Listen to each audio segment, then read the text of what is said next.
Hi, I am Dr. Rajasekhar M R. I am a colorectal surgeon for the past 25 years and a general surgeon for the past 40 years. First, let me explain to you. There are so many videos coming in YouTube and other WhatsApp and all those things.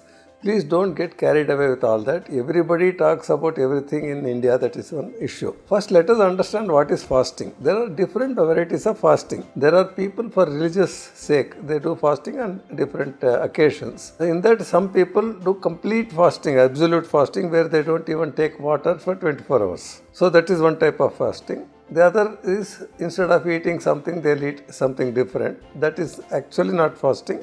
It's only variation in your diet. There is something called intermittent fasting, where they, for about say 18 hours, they don't take anything, then they take food later. So depending on that, there will be physiological changes in the body as a whole, not only in the colon. What is colon? Colon is the large intestine where it accumulates the whole of our stools, and the liquid stools will become solid in that. It absorbs all the water, make it into solid, and it comes out through the anal canal.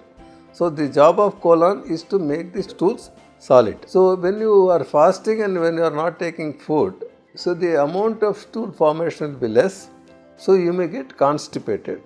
So if somebody wants to take a little amount of food in between, so let them take more of vegetables, fruits, that sort of thing, so that formation of stools is not affected. Have enough water and liquid so that motions become smooth. Otherwise, if you do one day fasting, something is going to happen to the colon.